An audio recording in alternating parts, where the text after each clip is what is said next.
Great. Yep, and I'm transcribing. Hello, and welcome to our very first ever expert Q&A with an absolute rock star of the industry, Trish Rothgeb. We're so excited to have you here. Thank you so much for making time for us. Trish, welcome. Thanks. Yay. Thanks for having me. For those of you who don't know who Trish is, we were just talking about how Trish it has done so much for our industry and has been in the industry and seen so much evolution that sometimes new folks don't know who she is, and we got to fix that right here, right now. So first of all, she is the CEO, co-founder, and Roastmaster for Wrecking Ball Coffee Roasters, which is an amazing cafe and roastery based in San Francisco, here in the Bay Area where I live, which means I'm very lucky I get to go there sometimes. 40 years of experience in this industry. And in this time, Trish has been a coffee roaster, a QC expert, a specialist green buyer, an educator, and an entrepreneur. I got to meet Trish. I actually don't know when we met, but you know, you were a big, scary, famous person to me for a long time. I'm so scary. I know, you're so intimidating. But I got to spend time, I got to know Trish a little more when I started my Q instructor journey, because at the time she was in charge of education at CQI. And so she was one of the people that trained me up and taught me to be the Q instructor that I eventually became. And I'm really grateful for that experience. I'm really grateful for getting to learn from you, Trish. And I'm even more grateful that we went from that professional relationship to more of a friendship now, because now we get to hang out and have fun, and I get to ask you to do embarrassing things like come on the Raise the Bar Patreon Q&A. Yeah. I mean, why not? I mean, when you get to be my age, as we were alluding to earlier, before the call, I feel like there's not much I can offer, because the young folks today, if you're talking about the young folks today, you're all doing so many amazing, incredible things I'm seeing, you know, that I'm amazed every day and learn something new every day from all the generations in coffee. So the only thing I can do is like talk about what I've been through and what I've done and what I've seen and what I've learned. Not that I know everything, because I don't, but if any of it helps anybody sort of like learn something about what they're going through, I'm glad to do it. It's no problem. Awesome. And that's exactly why we wanted to have you here. You have such a wealth of knowledge and you're so humble about it that I want to put you on the spot and get you to share a little bit about your experience in the specialty coffee industry. So yeah, man, let's do it. To start with the beginning. One thing I know about you is that you are one of the first people who like called out the gender dynamics in our industry. I don't want to prime you for this question, but I would love to know how you got into coffee and what you've noticed over the 4 decades that you've been in this industry. How have things changed? Well, the way I got into coffee was the way a lot of people did. When I was in college, I got a job at a cafe. And at that time, my first coffee job was in a bookstore cafe, and I worked in the bookstore first. And then I got a job as a barista in the same place. And then I moved on to another one, and I bopped around because I went to school for art and didn't take any loans for school. So worked my way all the way through. So I worked in coffee places. And the way I kind of really got into coffee is people say, how do you get into coffee? I was in coffee like many of us. Unbeknownst to me, it was going to be my career. I had no idea, right? So then I went to work at a cafe that had a little roasting machine. And it roasted just for itself, a little place outside of San Jose, California. And it was so long ago that there really wasn't a gender dynamic to speak of. It wasn't a cool thing to do, roast coffee. It wasn't interesting to really anybody. Being a barista wasn't even that cool. It was fine. I mean, I think one of the coolest things you could do is work at this one sandwich deli. That was like a really cool thing in my hood. And people in my high school would brag about getting a job at this deli place that you can make sandwiches. No one bragged about the cafes they worked at. So I got a job at this cafe, and I asked the guy, could I learn how to roast? And so it wasn't like there were dudes in the way or whatever. So it was so early. It was so long ago.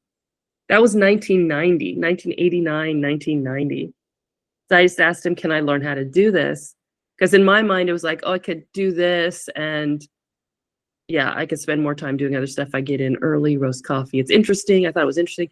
So that's how I got into it. And as time progressed, I was about 10 years into coffee as a way to make ends meet, let's say, paid my bills as a young person out of college, in college and out of college. And I was about 10 years into it before I realized that this was now going to be my career. And it became way more interesting to me than the art world at the time. I still think art is amazing. I spent the morning with my mother at the museum today. So art's really still important to me. But I found coffee really, really interesting and just like so fascinating. I stuck with it. And then by the time I moved to Oslo, Norway, which was around 1999, I didn't know at that point that that was going to be the final straw. And then Oslo, there was so much going on at that moment, right around the turn of everything, that I just decided, oh, you know what? I'm just going to stay here and do this and learn everything I can, because it's just, I guess it just took me. And that was already 10 years into my career when I decided this was actually my career.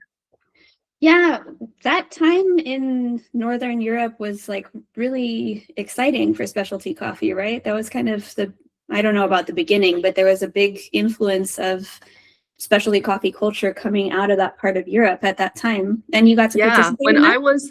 When I got to Oslo, my then fiance told me, because he was Norwegian, he told me, like, this is a big coffee town. And I was like, yeah, okay, thinking I knew everything.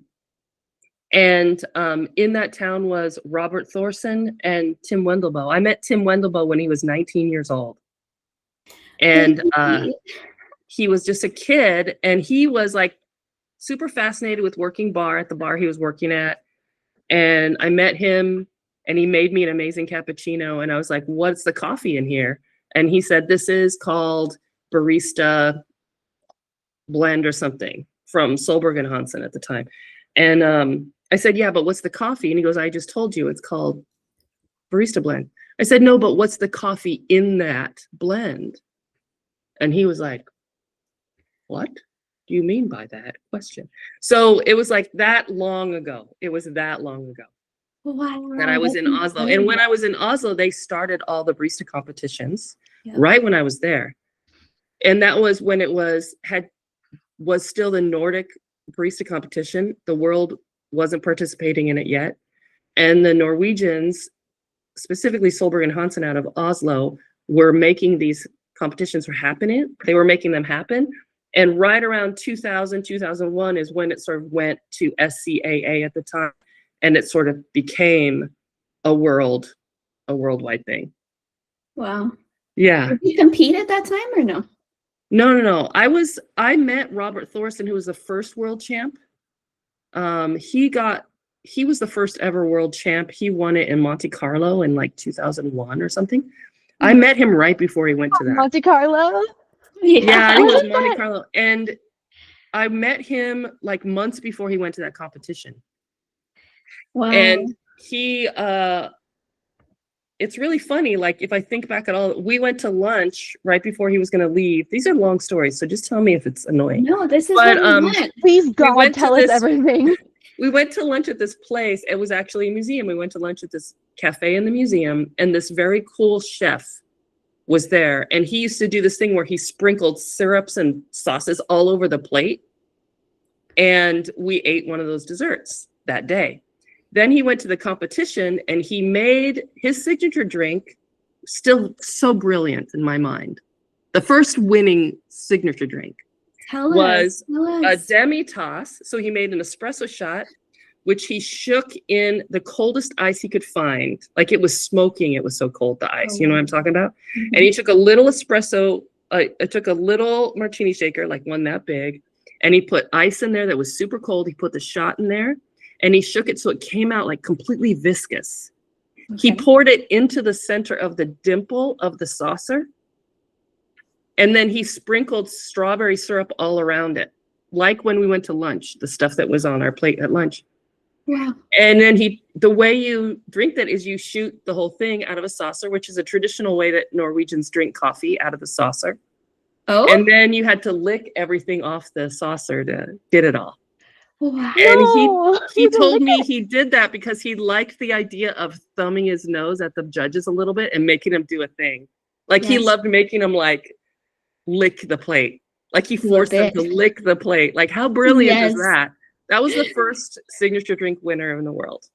Incredible. Were you there? It? Were you at Monte Carlo watching? No, I wasn't in Monte Carlo. That was before I worked with him. I was still in Oslo. But we had just made friends when he went off to do that. And we made plans for me to work for him. And then I became a roaster for him right around 2000. Cool. So up until 2000, no, you had already started roasting, right? Yeah. You were already a roaster. In 2000, you went to work with him. Mm-hmm. And then you roasted in Norway for several years. A few years. I was only there for like just under 4 years. And then I moved back to Seattle. Did I move back to Seattle? No, I went to Santa Rosa and I worked for what was then called Tailor Made Farms. Yeah. And at Tailor Made Farms, I moved back in 2003, beginning of 2003. And my job at Tailor Made Farms in Northern California was to change the profiles from their Probat 22 over to this new thing called the Kestrel loring. Wait, that early? So, what year? Yeah. I didn't know. So it was their beta model. Early. The beta model for the Kestrel, the loring, we called it the Kestrel. And it didn't look anything like they look now. I mean, it looked like the weirdest, like, it looked like a bucket of just buckets, like a stack of buckets. It was like it was just such a beta model of what we know now. But my first job with Tailor Made Farm was to change all the roasting profiles from the Probat over to this new air roaster that they were going to go with. So I bet that loring or the Kestrel was like a really exciting, innovative technology at that time. Nobody knew a damn thing about it. And it was no one knew anything about it for years. I would say it was like a full 10 years before anyone paid any mind to it. But Tailor Made Farms is what it was called at the time. They were the first to have one. Because loring is also in Santa Rosa. Yeah. Yep. So the big change was that previously it had been drum roasters made of metal, some kind of steel, and using gas typically, or maybe heating plates to heat the drum, which would heat the coffee. And the loring used hot air to manage to manage the coffee, which didn't have a traditional drum that spun, although I don't know if it at that time did have fans that moved the coffee around kind of like a drum. Did it? Yeah, the technology that they were working on and eventually did very well with, as we all know, was a recirculating convection. So it's a convection roaster, but instead of all of the heat going out after it's been used, it recirculates and cleans. And there's a lot of technology like that today, but at the time it was one of the first, and it's pretty much a stainless steel build. Yeah. Where you can't say that about most drum roasters, but I ain't a gearhead. So you can't ask me too much stuff about gear. A lot of my friends do that stuff. I like to say I'm software instead of hardware, so. That's fine, but you are a roaster through and through. I am a roaster, yeah. So we'll get to ask you about roasting questions. And dudes like to say, what are you roasting on? I'm like, one of those things that makes it hot and then it goes brown. Very technical.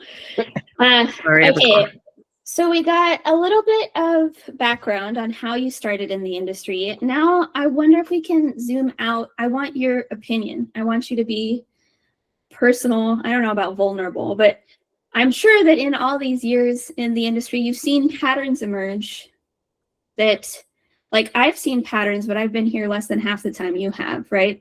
So I'm curious about what patterns you've seen, what things you think are going to continue on into the future, what things you've seen die off or like you thought were really exciting but didn't pan out.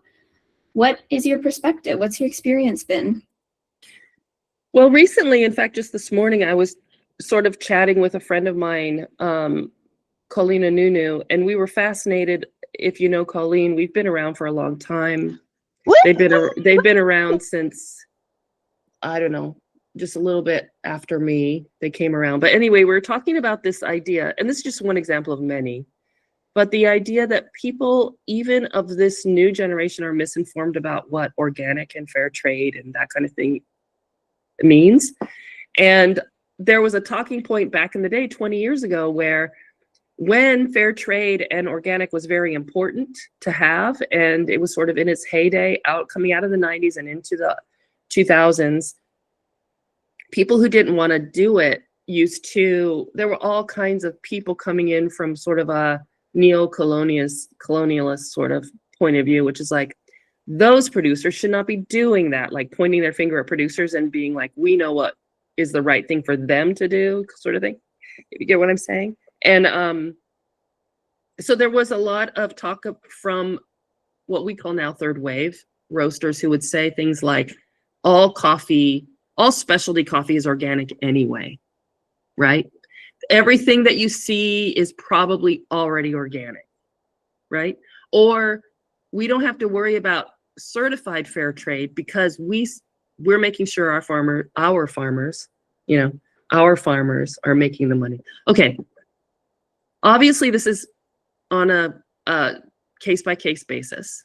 I'm not trying to throw shade on anybody who's doing the work they need to do to make those statements true. But what I will say is that organic is not just whatever we decide we want to call organic. It is a certification. And if you're fine to just not say organic, you can call it something else. Consciously, you can tell the story of how the coffee was grown. You can tell the story of what the farmers do. You don't have to put a label on it if you don't want to. But what you can't do is co-opt the word organic. You can't co-opt the word fair trade. Those are certifications. So what I'm saying with that is, if you don't want to dabble in that, don't. But you can't make a statement about other people's organic or other people's certified fair trade. So what I'm saying with that's interesting for me is that we're like fully 20, 25 years later, and people are still saying the same talking points. And some of those talking points that we know to be untrue are coffee is the second most traded commodity in the world. Not true. Dark roast coffee has less caffeine. Not true, right? All of these things, like coffee is a diuretic, and you'll know it's not. It actually hydrates you. Yeah, it's 98% water. Yeah, these are the things that I would like the younger generation to please find out who told you that, ask them who told them that, and stop the cycle, because there's just a lot of misinformation at this point in the world and in coffee. We need to deal with what are true things.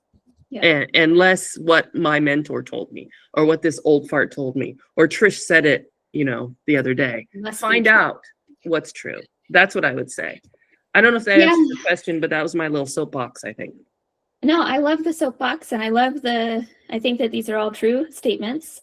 The certification thing in particular, I think, is interesting because it's not just, it's not been a linear progression. It's been a cycle where we got organic certification starting in the food scene in the 80s and 90s to differentiate, to certify that products were grown a certain way. And for a while, it seemed like it was the solution for coffee as well as other food products, right? It seemed like people were really excited about organic certification, and like it was going to resolve our supply chain issues. And now it feels very much that people are disinterested, don't value the because it is like an endeavor, it is an investment. Look, I'll tell you, it depends on how you look at it, because when you put it that way, it does sound a little bit like, what have we lost? What are we doing here? But if you look at it from another point of view, and this is purely my opinion, I haven't heard anyone else say this thing, but in my opinion, we may be able to look at it as if, okay, specialty coffee stands on the shoulders of organic and fair trade. There's no question about it. It did the work. Now, this is the thing I've been saying a lot. What things that used to exist for everyone are sort of obsolete now? Like, did we make fair trade organic obsolete? In some markets, in others not. Is organic obsolete? For some producers, it is.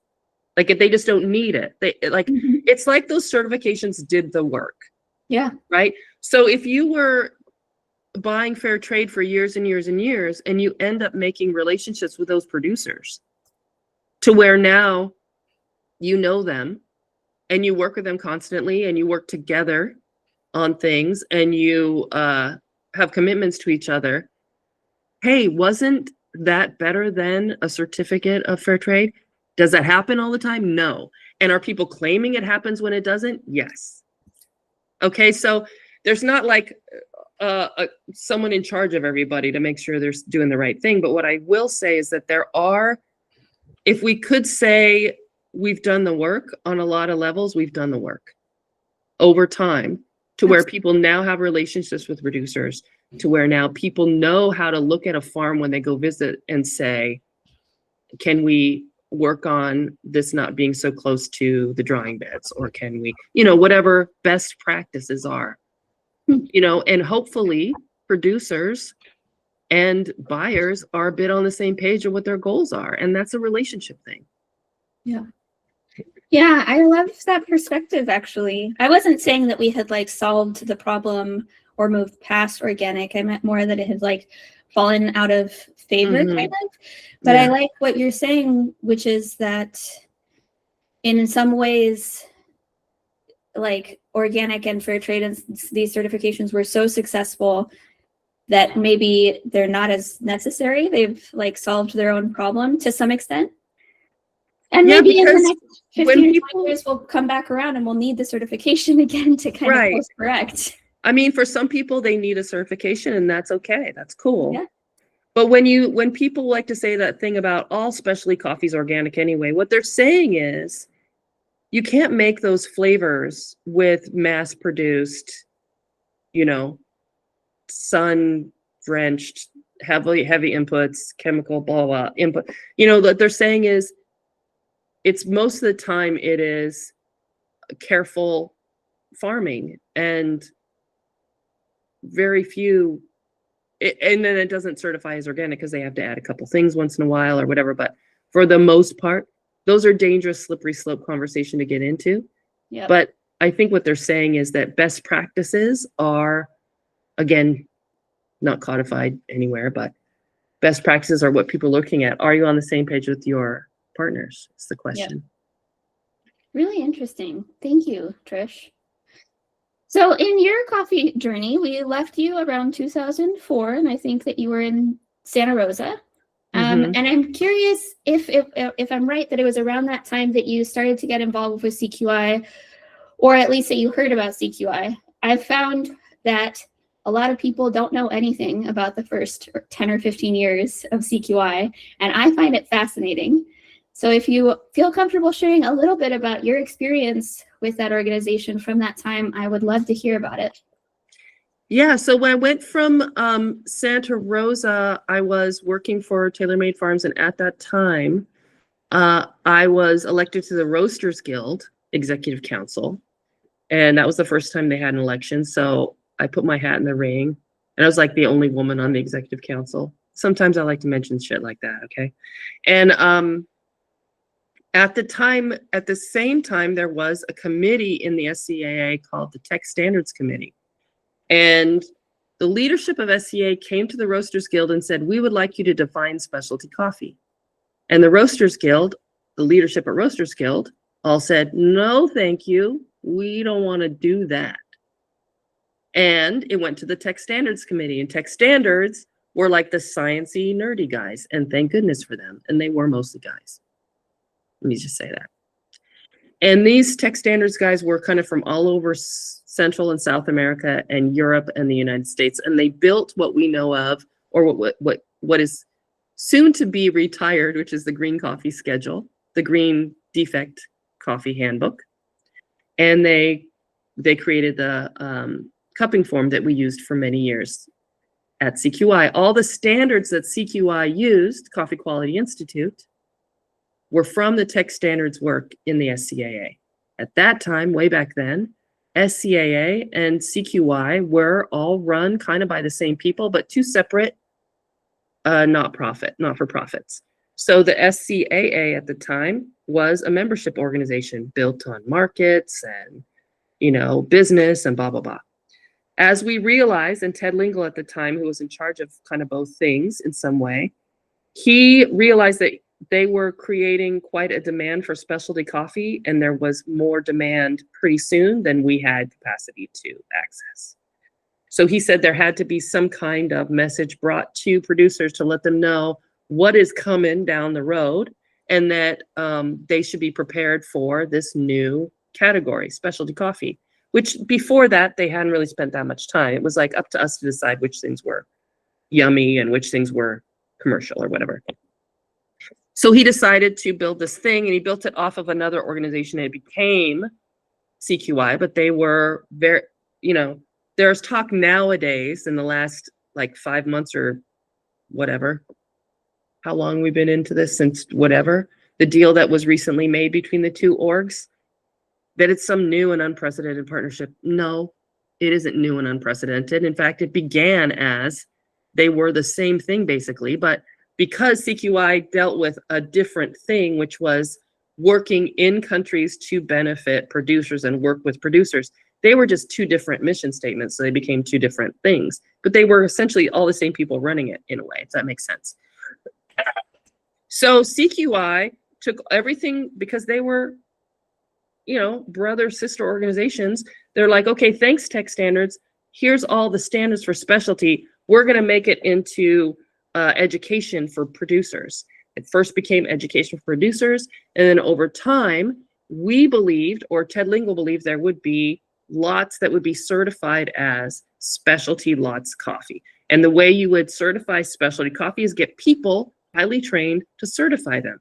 His original idea was that the certification for coffee was going to be the most popular thing and everyone's going to want it. He did not understand that what we really wanted as an industry was to train ourselves and get the title for us as people. Okay, unintended consequences. So then eventually, that's what CQI became, is much more, and it took a long time, by the way, more than 10 years. It took me 3 years to get my certificate, because the Roasters Guild became the first, the Roaster Guild Executive Council became the first students to take the Q in the United States. There were a couple of other pilots that went to Costa Rica first and Colombia, and then it came to the United States. I was in the first class in 2003, and that's when that form was launched. The cupping form was a 2003, not a 2004 cupping form. And it took 3 years to get my Q, because they would send an email saying, wait, you passed these tests. These are the tests you didn't pass. Here are the tests that we're throwing out. And here's a bunch of new tests you have to take. So we were just guinea pigs, and we and then so I got a certificate in 2006. I was like the 7th person in the United States to get a certificate. Wow. And the first woman Q in the United States. Yes, that's awesome. Yeah, and then from there I was sort of involved, because they had something called the Coffee Corps back then, where you could go places and help train and meet people and, create that connection between producer and buyer that was very connected to SCAA. SCA was very much, they bankrolled a lot of it early on, because it was the same, they were working on the same path. So it was a charitable trust of the SCAA back in the day.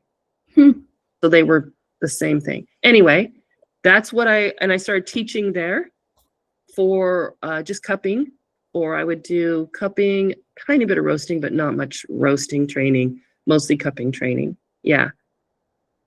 Wow. And that was ever since like 2006 onward. I would go on different coffee courses, or be doing, maybe they would do a little consulting dealio or whatever. But yeah. And then you became one of the first instructors too, I imagine. Yeah, I was one of the first, I think. Yeah.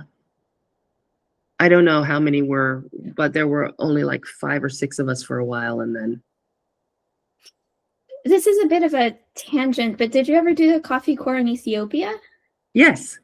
So I'm going to tell the story as I know it, which is, and then you correct me, which is that because of the coffee corps and like USAID funding, et cetera, for CQI, Ethiopia became one of the countries with the most certified Q graders, kind of at the beginning of CQI. And I'm talking about like hundreds of certified Q graders in Ethiopia because of this continued relationship and continued work that CQI was doing on the ground there. And then because of lack of funding, et cetera, they all lost calibration kind of tragically. And so then there weren't when the program ended last year, there weren't very many left. But there was a time when Ethiopia was like this hotbed of Q certified cuppers. Is that right? At the beginning, the first few years of Q graders, the most Q graders were either Ethiopia or Colombia. They would switch back and forth of who had the most each year. Yeah, sort of like, and it was they were pretty neck and neck, and I don't know the numbers like the back of my hand, but basically CQI was partially funded by USAID.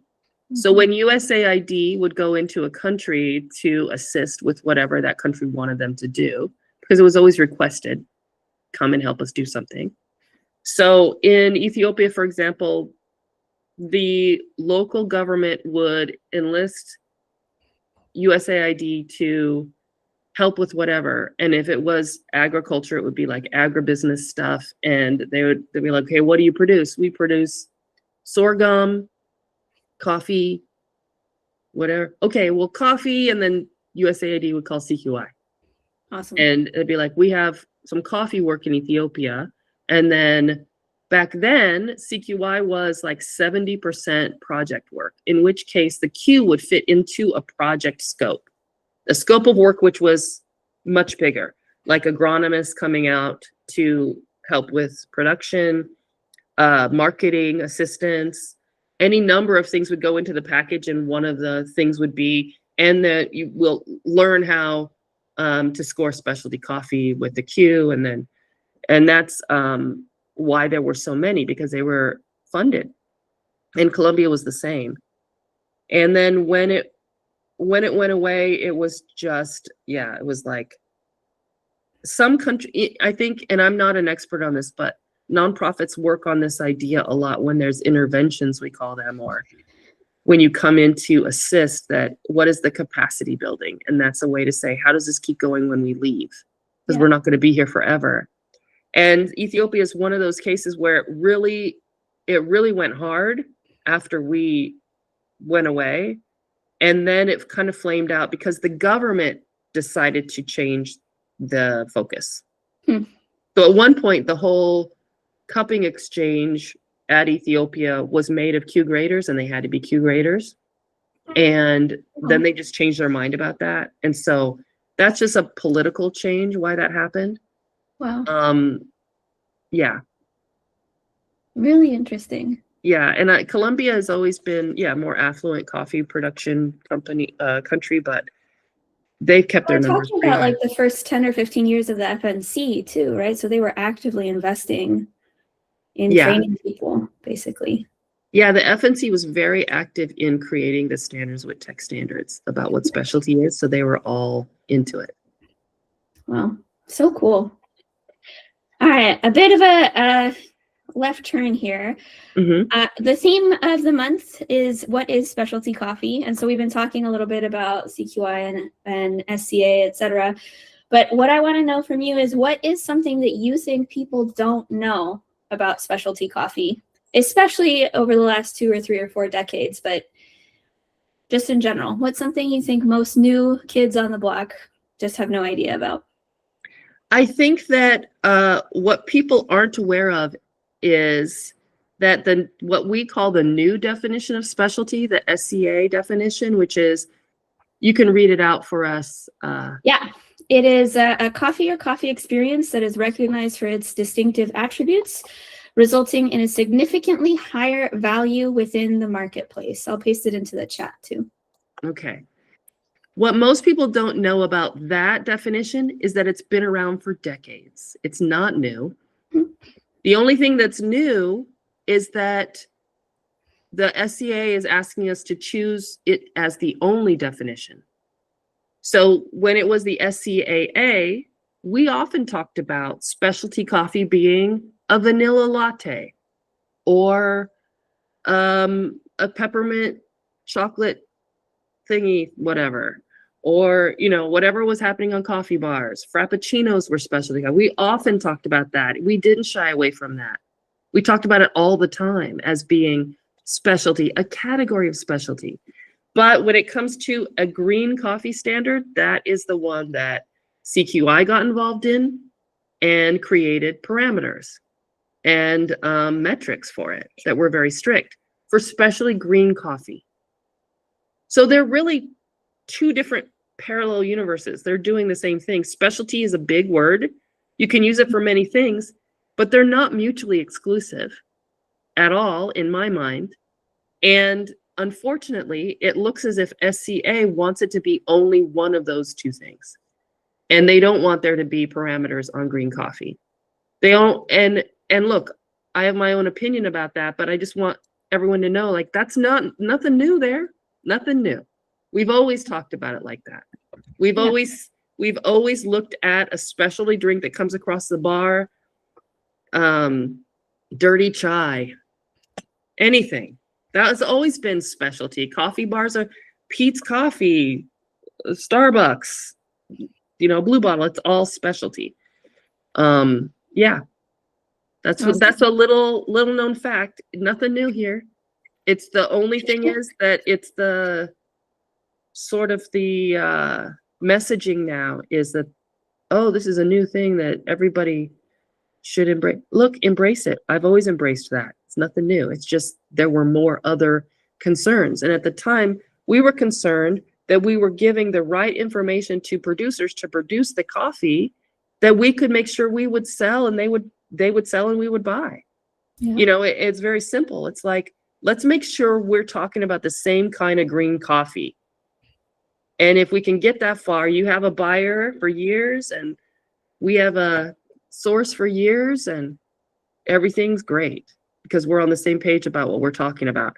It doesn't have anything to do with what happens on Wrecking Ball Coffee when we put a shot of espresso in a chai and put a cold foam on top. It's like that's a whole different category, whole different world. Neither of them are supposed to be mutually exclusive.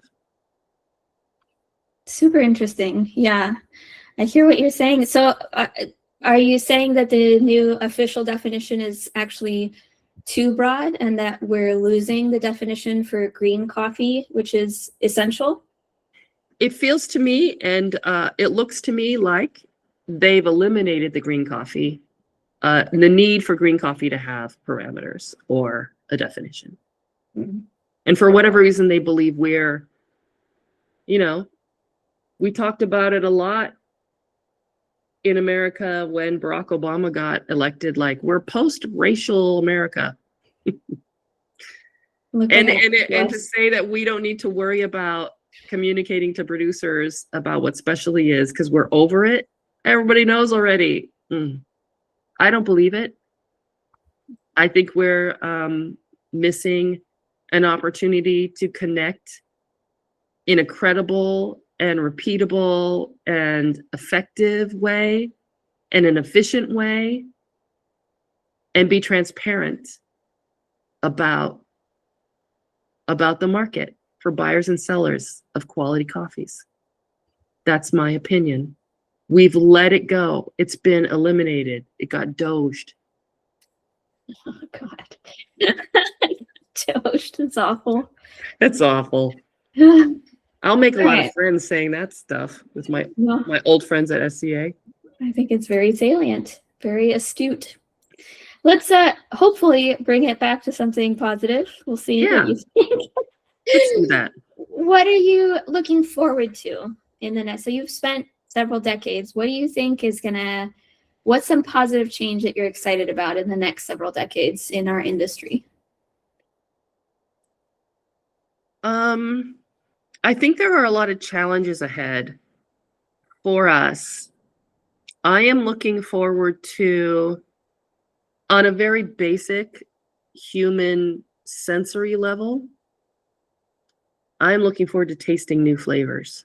And, that's already begun in my life, I never was that person really who said, I guess there was a time in my career where I said, I've tasted it all. I know what quality is.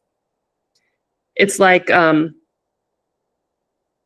you know, I interview people sometimes for a spot on the bar at my shop, like to be a barista. And it's like, you can always tell someone who's been a barista for 3 years or 2 years versus someone who's been one for 6 years. And it's not just that they have more experience, it's the way they talk about coffee. Like if they come blazing in like they know everything, like I know like such and such company buys trash coffee. It's like, you don't know that. You're not in their buying room. You're not in their cupping lab. Like the people that think they know everything, I was that. A lot of people are that. When they get really excited. And like I said earlier, they hear a lot of talking points from their mentors that tell them stuff. I'm excited about trying all the new coffees and opening my mind after all these years and being surprised by what I like. Because there were times when I'd be like, I'm not going to touch that. I'm not going to want to get that coffee. And now I'm more like, let me taste that. And then pretty soon I'm drinking like a whole cup of it. And I'm like, wow, I'm really enjoying this. When I used to say I would never touch it. How fun. I love that. That's a wonderful perspective. Yeah. There's always something new to learn, right? Always something new. Yeah, it never All right. ends. Let's start to wrap it up, shall we? Let's wrap this up. What would you like to share? What's your could be a cautionary tale, could be advice, could be a lore drop because you have so much lore. What's something that you think that new members of the specialty coffee industry deserve to know? I guess I have a lot of illustrative stories that I could tell. Yeah, choose one. Pick one. We want to hear it. I am cautious because sometimes I tell the same story, but I would just say that I guess I would say if you're really sure about something, try to remember how many different points of view are involved in whatever that is. Whether it's like, like someone says something like, I never buy fair trade coffee. No, I'm not like a huge fan of fair trade. I'm just saying as an example. I understand what fair trade is, but I know it's not that popular. Some people like to say, well, all cooperatives are corrupt, or I can't buy coffee from a co-op because like that's some kind of power structure and people are subjugated or whatever their thing is. That's the thing they used to say all the time. Wow. Yeah, people have a lot of things they want to say about other people's experience, right? Like I don't want to even down to things like how can you charge extra for oat milk? That's not fair, you know. And people should just stop and think about all the different possible perspectives here, because especially in coffee, I don't know if we're special this way, but it feels like in coffee there are so many different reasons why people do what they do and how they do it, you know. Like whether maybe like I always come back to fair trade because it's like I was talking about it earlier with a friend and today, so it's on the mind, but also it's like there's so many strong opinions about it and people think they know what it is. It's like leave your mind open to decide for your, you know, read a little bit, read some books, read some articles, and don't just go with like the person you respect the most, you know. Find some other people to hear from who've been in it. Yeah. Diverse perspectives. Yeah. So I guess my cautionary tale would be there was a time I used to talk a lot of smack about Honduran coffee. I'm like, I'm never going to like anything from Honduras. It's like not good. Of course, as soon as I said that out loud, like within the next time I ever got a cup of Honduran coffee, I was like, oh no, I don't know anything.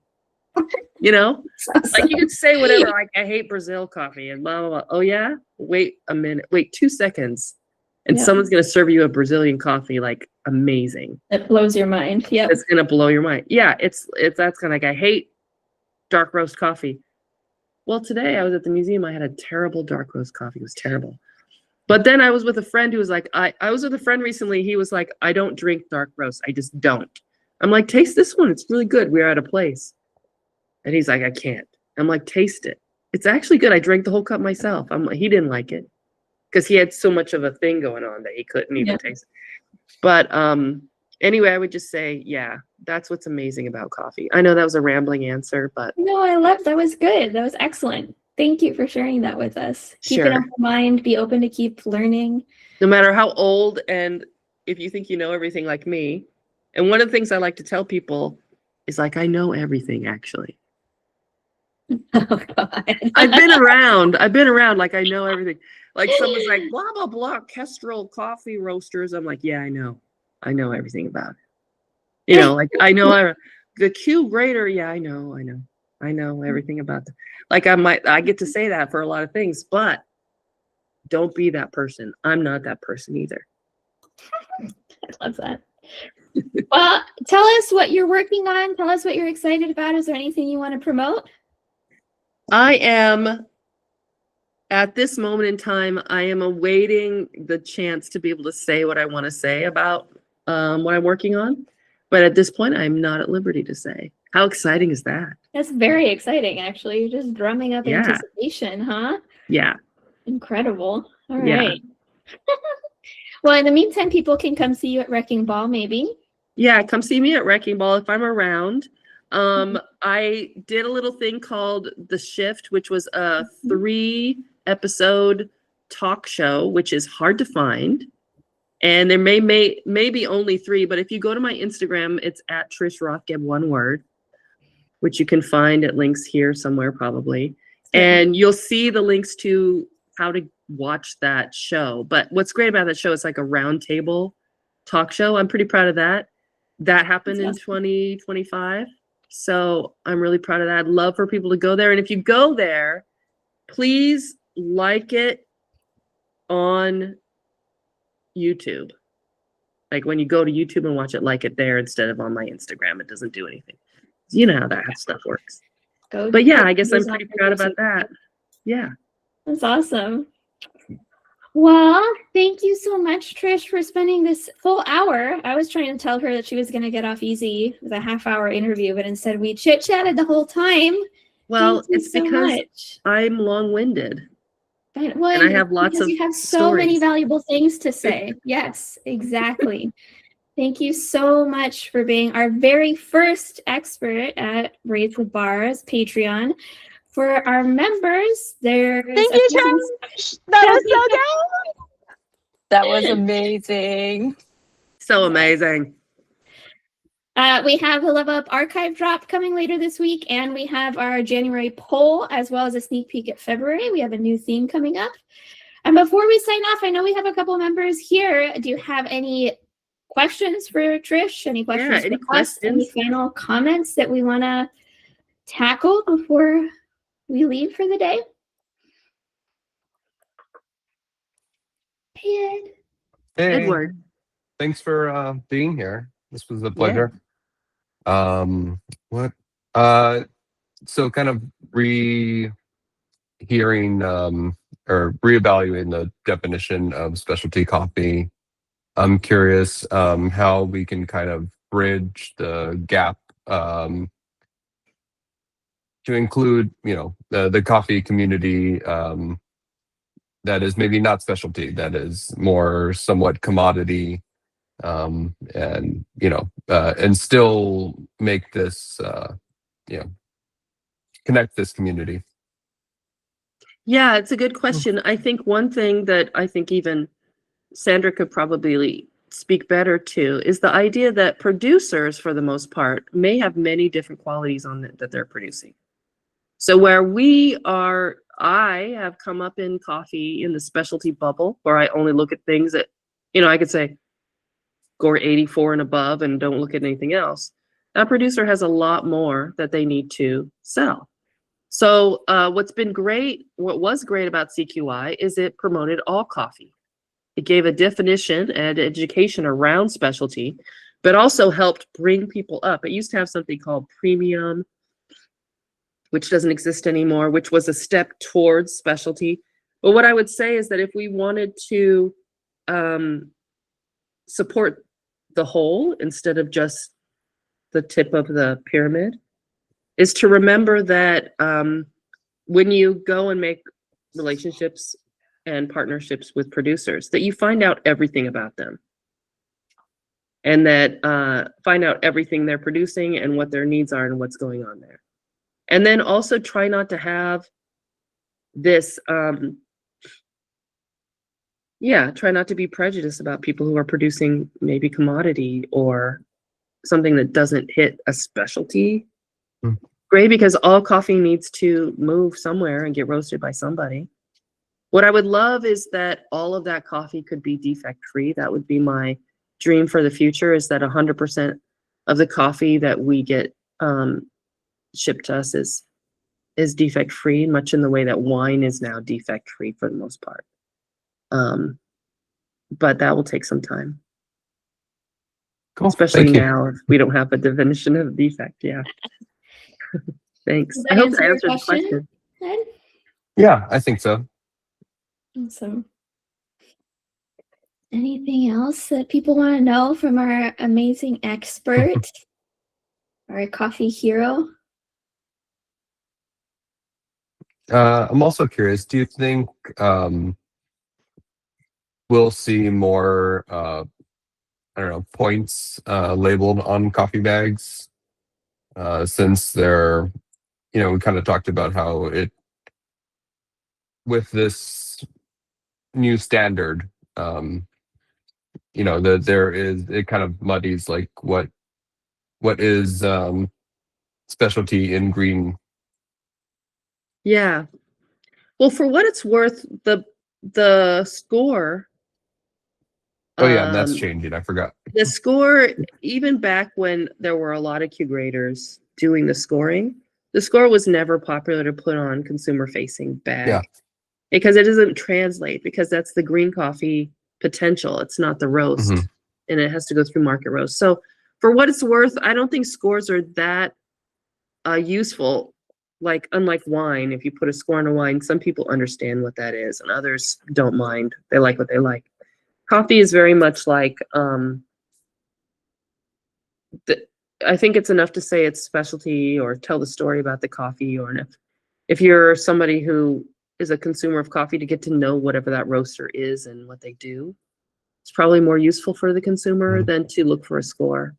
I think buyers sometimes look for scores, and if that's the case, then we may need to do some workarounds for that in the future, and that's sort of in the works, but everyone's sort of scrambling to figure out what that is at this point. But it'll work out. We can hope it works out. Yeah, that makes sense. I mean, I kind of run into that with like roast states, where I'm like, it's okay that it's 2 weeks. Like, this is, Right. You're gonna love this coffee. Right.